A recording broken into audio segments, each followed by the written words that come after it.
नमस्ते, प्रणाम। कैसे हैं आप सब? उम्मीद करते हैं आप लोग स्वस्थ और मस्त होंगे। भाई अभी ये बीपीएससी वाला टीचर जो है ना, पूरा एकदम वायरल चल रहा है, वायरल।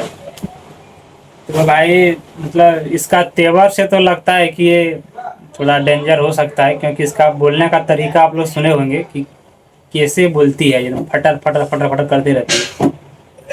अब मतलब प्रॉब्लम वहाँ नहीं है, प्रॉब्लम हमको ये मतलब प्रॉब्लम यहाँ है। जैसे उसका बेटा है ना 10 साल का, वो बोल रहा है कि अंकल आते थे, साथ में सोते थे, हमको इधर बगल में सुलाता था। लेकिन जब वो फ्लैट लिया होगा भाई, फ्लैट लिया होगा तो वहाँ रूम तो और होगा। जिनको रंगरेलिया मनाना है तो वो बेटा को वहाँ क्यों सुलाएगा? अलग रूम में भी तो कर सकता है ना।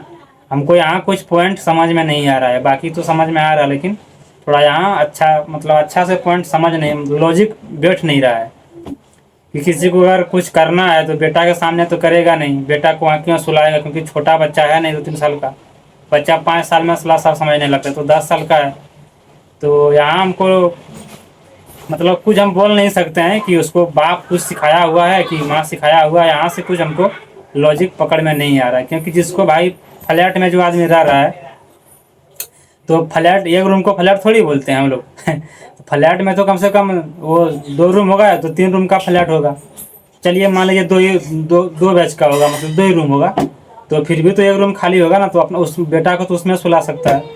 तो हमको लगता है कि उसका बेटा यहाँ थोड़ा फॉल्स हो सकता है। देखिए भाई, कोई कमेंट में कुछ बोलना नहीं, हम क्लियर नहीं करें, लेकिन हमको ऐसे लग रहा है कि इस तरह तो नहीं हो सकता है। पता नहीं, वो लोग मैटर जाने, लेकिन चलिए इस तरह का मैटर है, लेकिन होना नहीं चाहिए। वो इस तरह हो ही रहा है भाई, नौकरी लेके सब इस तरह कर ही रहा है।